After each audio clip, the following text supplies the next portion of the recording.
Tantor Audio, a division of Recorded Books, presents Married with Children versus the World, the inside story of the shock-com that launched Fox and changed TV comedy forever, by Richard Gurman, narrated by Kevin T. Collins.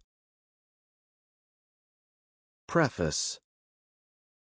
On April 5, 1987, at 7 p.m. Eastern Time, Married with Children aired its first episode on the new Fox network, with Ronald Reagan in the White House, yuppie culture peaking, gas prices at 89 cents per gallon, Lady Gaga 1 year old, and The Cosby Show, Family Ties, and Growing Pains atop the TV rankings. By 1990, after a slow start and a moral crusade that almost got the series canceled, Married with Children became Fox TV's first breakout hit, scoring especially high in the 18 to 34-year-old youth demographic that advertisers covet. By 1997, after 11 seasons on the air, the controversial show became the longest-running scripted series in Fox network history, and the second longest-running sitcom in all TV history, with 263 episodes, just one below Frasier, 264, outranking such all-time hits as Friends, 239, Cosby, 201, and Seinfeld, 180. Impressive as these statistics are, they only hint at conveying Married with Children's enduring impact on our popular culture. A recent article in New York Magazine called it one of the most influential shows ever made, and ranked it 5th in a survey of the 50 most definitive series of all time. As Peter Roth, former president of Fox and Warner Brothers Television, put it, "It's fair to say that there would be no Married with Children without Fox, and no Fox as we know it without Married with Children."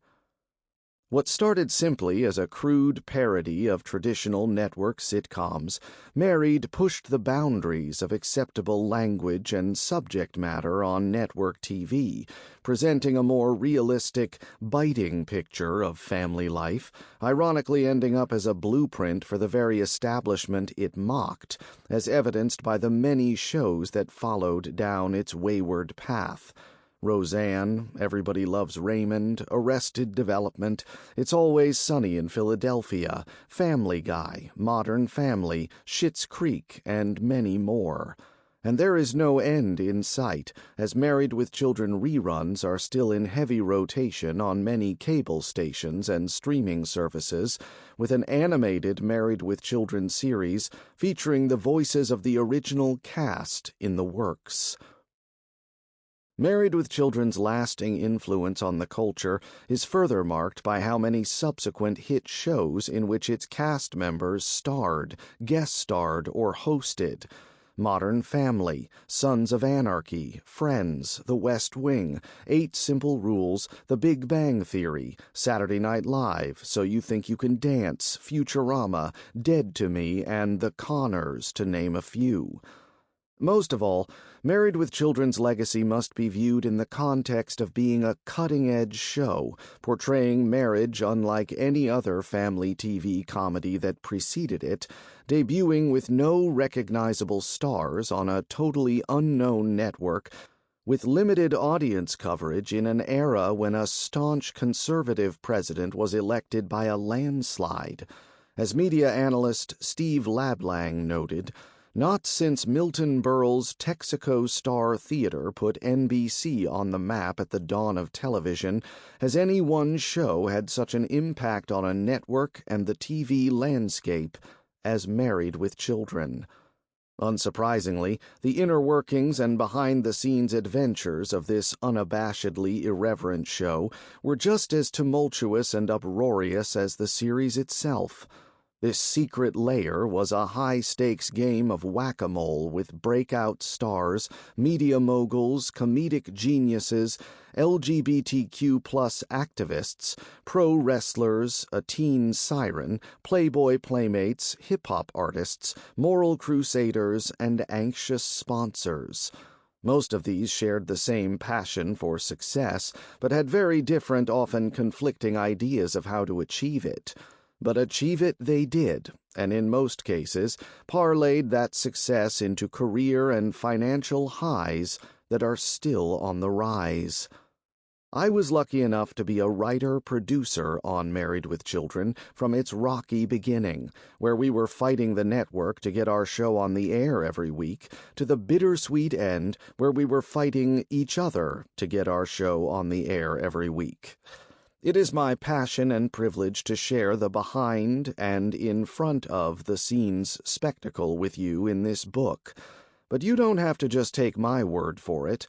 Along with my own memories of the show, I've drawn on first-hand accounts of many of the actors, writers, network executives, journalists, ardent fans, and offended detractors who were either buckled into or trying to derail this wild ride. Having relived many of the unapologetically crude and surprisingly touching moments from classic episodes and offstage moments that were as funny and over-the-top as the series itself, I enjoy sharing them with you.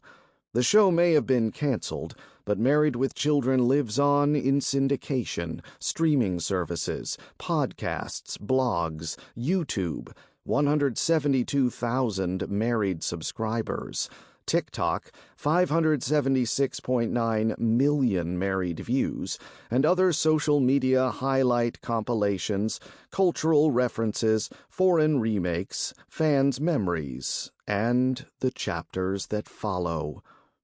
In the final episode of the first season of Married with Children, Al Bundy, forced to stay home and solve his family's incessant domestic problems instead of going out to enjoy a rowdy celebration with his friends, shoots a question to the heavens that reflects not only his predicament in the moment, but his lot in life and the central query of this book. Al: never wanted to get married. I'm married. Never wanted to have kids. I got 2 of them. How the hell did this happen? How the hell did Married with Children happen? Let's find out. Chapter 1. Introduction, the birth of a network and a series. On April 5, 1987, the Fox Broadcasting Company, commonly known as Fox, launched the first new American television network in over 40 years, with the pilot episode of Married with Children and surprisingly little fanfare. The New York Times called it simply the premiere of a half-hour comedy about a suburban couple with 2 teenage children. But there was nothing really simple about it. Its creation required an unholy alliance between an ultra-conservative media mogul and a team of 2 brilliant, scruffy, irreverent, balls-to-the-wall comedy writers that could only have been accomplished by a concerted effort to put each of their considerable differences aside, give a collective middle finger to traditional network programming, and hope to emerge successful from the shitstorm that was sure to follow.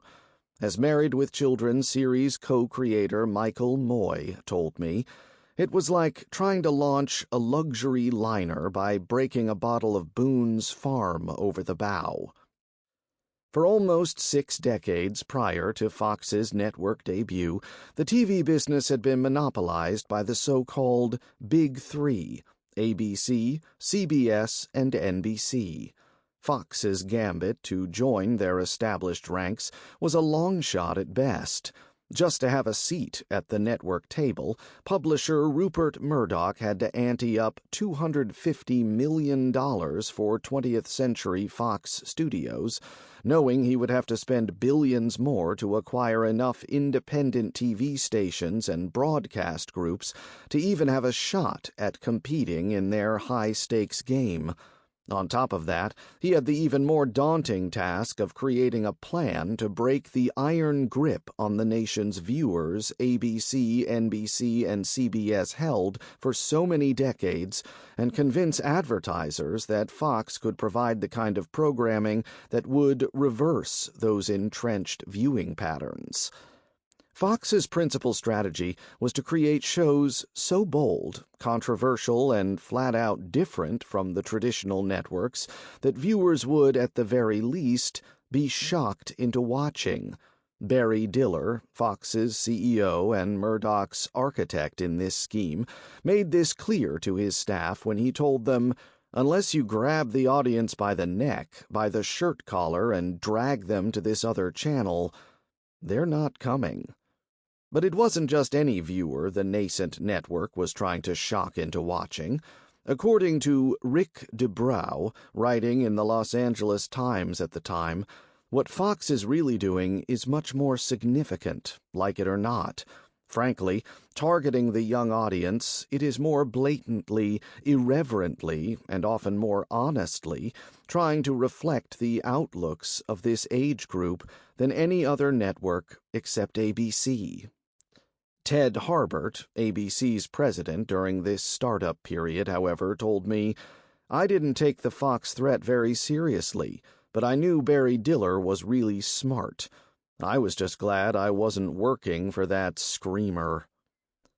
Michael Fuchs, who was chairman of rival HBO at the time, said he is convinced there is at least one baby picture of Diller with a cigar in his mouth and a gavel in his hand. To fathom just how much of a sea change Fox's disruptive strategy represented in the highly corporate, profit-driven world of network television, it's important to note that from TV's first commercial in 1941, a 10-second spot for Bulova watches, to the late 1980s when Fox was launched, every network's golden rule was, "Thou shalt not offend anyone, lest they turn the channel." For example, in the 1950s, when Lucy was pregnant on I Love Lucy, CBS feared that even saying the word pregnant would turn viewers off, so they referred to her as expecting or with child. Sexual lines were also narrowly drawn in the 60s on Gilligan's Island, Gidget, and I Dream of Jeannie, where the lead women were barred from wearing wardrobe that showed their navels, though NBC didn't seem to mind Jeannie referring to her boyfriend on the series as Master. On the mid-1970s sitcom Happy Days, ABC feared Fonzie's signature leather motorcycle jacket made him look like a criminal and wanted him to stop wearing it. Series creator-producer Gary Marshall, however, claimed Fonzie was doing ABC's audience a public service by wearing leather, as it protects bikers from injury in case they fell. ABC fell for Gary's story. Happy Days went on to become the #1 show on TV, and Fonzie's jacket went on display in the Smithsonian National Museum of American History. Fox, aware of these conservative guardrails, and knowing it needed to lure the most successful, generally free-spirited writers to their lower-paying startup venture, made a bargain with them. If they created shows for Fox, they were guaranteed the creative freedom they could never get at the Big Three. This persuaded some of the top writers in Hollywood to create the type of distinctive programming Fox was counting on. For example, Stephen Cannell's teen cop drama, 21 Jump Street, starring Johnny Depp, James L. Brooks's sketch comedy series, The Tracy Ullman Show, starring Tracy Ullman, Ed Weinberger's Mr. President, starring George C. Scott, and Ron Levitt and Michael Moy's anti-sitcom, Married with Children, starring no one, yet. Then, to prove Fox was putting its money where its potty mouth was, it scheduled the hard-edged, raunchy Married with Children as the first series of this entire lineup to launch its network. Though it struggled mightily in the ratings at first, in the long run this turned out to be a good bet. Fox and its raunchy series eventually caught on to the extent that, in 1996, Married with Children became the longest-running live-action TV series on the air, and in 2019, Disney bought Fox from Rupert Murdoch for $71.3 billion. Not a bad return on his $250 million. Looking back at Fox's disruptive strategy and the shows it spawned, the question some observers have raised is, was the new network really a champion of creative freedom, or was it just a cynical ploy to cash in on the changes already afoot in the culture and the TV audience that the entrenched Big Three networks were too slow to respond to by themselves? The corporate bosses at the Big Three at the time, Ted Harbert pointed out, were older white guys who didn't want to touch the formula that had made them so much money. The Fox execs, who were younger white guys, turned the model on its head. However, Daniel M. Kimmel, in his book The Fourth Network, questions the creative freedom aspect of the formula as he points out that Diller, time and again, didn't personally like the shows that were putting Fox on the map. He was embarrassed that Married with Children had become the program most closely associated with his network. While Diller may have set the tone in the Fox executive suites, from what I observed in the trenches back then and in writing this book today, loosening the creative reins was not simply a cynical ploy. Yes, profits were a main target. Why wouldn't they be? More often than not, however, there were key players on both sides who still found ways to support and guide the groundbreaking show through the inevitable conflicts that occur with any merger of art and commerce, especially one of this size and provocative intent. Certainly, there were bitter struggles and ugly betrayals along the way, but it was a thrill ride that is in many ways still running, and regardless of the fact that it made a ton of money, as also intended, it broke the mold of the network universe and gave audiences a truly different choice. Or, as the headline of Robert Lawrence's review of Married with Children in the San Diego Union so aptly stated, Fox unleashes new concept in television, comedy that's funny. The key player in the cast of this gambit for Fox was Rupert Murdoch, who, before buying Fox Studios, was best known as a tabloid publisher who favored salacious headlines in his New York Post, like "Headless Body in Topless Bar" and, regarding the discovery of U.S. Representative Anthony Weiner's dick pics, "Weiner Exposed." However, as Alex Ben Block points out in his book Outfoxed, those who were sure he represented the lowest, basest instinct in man all misunderstood the one lesson that cut across all of Murdoch's media empire was that good content, good programming, and the right popular product could open all kinds of doors. In reality, it knocked them off their hinges. Next on the credit roll was Fox chairman Barry Diller, the autocratic, powerful CEO who left his job at Paramount Studios to bring his dream of building a fourth TV network to Fox. A cultured man whose TV legacy and taste, including developing The Movie of the Week, the award-winning miniseries Roots, and the TV series Cheers, stood in stark contrast to the sensibilities of Married with Children. While Diller was known to be offended by the series and was often a huge obstacle to its progress, he also had the guts to put it on the air in the first place, as per his maxim, "To the risk-taker, as always, come the spoils." The ringtone on his cell phone, by the way, is a dog barking. Jamie Kellner left his lucrative job as CEO of Orion Entertainment to become the first executive hired by Murdoch and Diller as president of Fox, where he was charged with building the affiliate network, selling programming to advertisers, and establishing relations with program producers. According to the Los Angeles Times, though Barry Diller was practically deified as a visionary for building Fox into a legitimate television network, within the industry it was known that Fox's success had much to do with the low-key Kellner. Then there was Garth Antsier, NBC's 28-year-old wunderkind who, over the dire warnings of his bosses there, traded his bright future at the top-rated Peacock network to join the fledgling Fox as head of programming. "I was 28 years old," Garth told me, "and there's probably no other time in my life when I'd have the bravery and/or stupidity. Why not?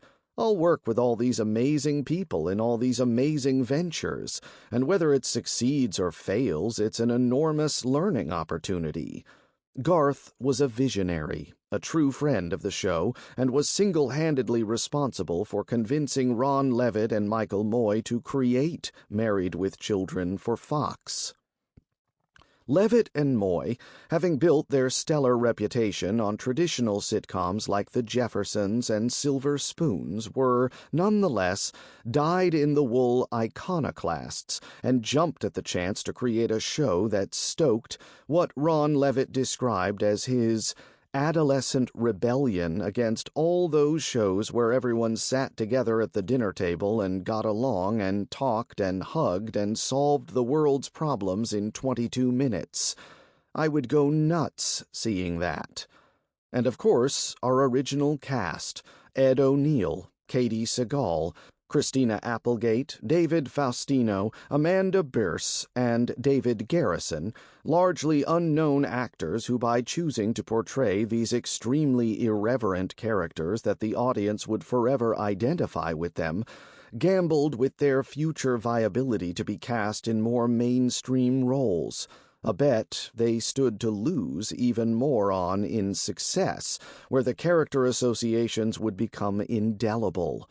These bold and talented actors turned out to be a mix of very distinct personalities who could enjoy raucous fun off stage, yet at other times clash as bitterly and openly as their fictional counterparts. Then there was our real-world antagonist, Terry Ricolta, the Michigan woman who launched a highly publicized moral crusade against Married with Children that succeeded not only in getting corporate giants like Procter & Gamble and Coca-Cola to pull their advertising, which could easily have resulted in Fox canceling the show, but also, ironically, drove so many new viewers to the brash comedy that it helped save the series and the struggling new Fox network. Finally, there was me. Though I couldn't possibly compare myself to the marquee players mentioned earlier, I was fortunate enough to be one of the few people in the delivery room when the Bundy bastard was born. I stuck around to the bittersweet end when we were abruptly and unceremoniously buried in an unmarked grave, which I am here to fittingly mark in the chapters of this book.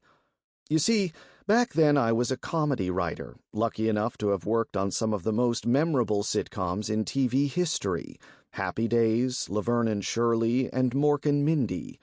My streak ran out, though, when I became executive producer of the mawkish NBC hit The Facts of Life, a soft comedy about 4 girls living in a boarding school, and soon found myself embroiled in a battle with the cast over the premise of a script we were shooting, where Blair's, one of the main characters' father, was arrested in an insider stock trading scandal. The actors, taking a network approach, felt that this storyline forever ruined Blair's character and demanded a total rewrite of the script. I stubbornly, perhaps naively, refused, which led to such a contentious standoff that Glenn Patnick, the president of the studio that produced the show, had to arbitrate. Much to my surprise, he sided with me, forcing the show's long-established stars to perform the script as written by its new executive producer. Even in victory, however, the clash was unnerving. It foreshadowed a bumpy road ahead for me on a series I didn't love, so I took the opportunity to resign. But quitter's remorse soon set in. I had a wife, 2 kids, a mortgage, and no immediate prospects for another job. The facts of life indeed. As a side note, shortly after my departure, the Facts of Life cast convinced NBC to reshoot the episode, this time with Blair's father not only innocent of the charge of insider trading, but a hero for trying to take the rap for his aging father who had committed the crime because he was feeling powerless and wanted to get back in the game. As another side note, George Clooney played a recurring character, the school's handyman, George Burnett, in The Facts of Life, but he wasn't in this particular episode. A few weeks after I left Facts, sitcom writers Ron Levitt and Michael Moy handed me a script they had just written for a series for the new Fox network and asked me to consider a job on their show as a writer-producer. I had worked with Ron before and loved his strong work ethic and subversive sense of humor. All I knew of Michael was that he was one of the few African-American TV showrunners working at the time, and that he shared Ron's penchant for an "I don't give a fuck how grungy I look" wardrobe. One day they showed up at Fox Studios for a meeting with Barry Diller, looking so unkempt that the guard at the front gate didn't believe they were there to see the powerful CEO, and sent them to the back gate, assuming they were delivery men. I was desperate for a job at the time, fascinated by how different this show was from the one I had just left, and just how much this script had riding on it. So, with a huge rooting interest, I opened the script to the first stage direction and the very first dialogue exchange between Al and Peggy Bundy. Peggy sits on the couch. Al enters holding a small, potted cactus plant. Al: "Sweetie, is this your little cactus?" Peggy: "Uh-huh." Al: "Any particular reason you put it where the alarm clock used to be?" Peggy: "I thought it would dress up the room a little bit. Oh, gee, I meant to tell you to be careful before you slammed your hand down on the alarm this morning." Al, holding up his blood-stained, bandaged hand: "Well, you didn't." Peggy: "Sorry." Al: "It's okay. I stopped the bleeding with your slip." I'm thinking, before sitcom mom even says good morning, honey, she has at best carelessly, but quite possibly maliciously, inflicted a bloody wound on sitcom dad. This is different. What's next? Al opens the refrigerator and looks inside. Al: "There's no food." Peggy: "I didn't have time to shop." Al: "Well, that happens, I understand. You don't have a job or anything, do you?" Peggy: "Well, I do sandpaper the stains out of your shirts and battle your socks and underwear into the washing machine, but I guess that is more of an adventure than a job." Definitely malicious. I'm loving this. Peg can give as well as she gets. But is Barry Diller, the erudite TV pioneer who put Roots on the air, going to approve this crass script to launch his new network? Intrigued, I read on. Al: "I'm sorry. Anything I can do to make your life a little easier?" Peggy: "You could shave your back." Al: "Hey, that hair's there for a reason. It keeps you off of me at night." Okay, this is really funny, and, as advertised, totally different. At this point, however, I'm wondering, where is the magic glue that holds classic TV couples together, the Sam and Diane, Mork and Mindy, Ralph and Alice factor?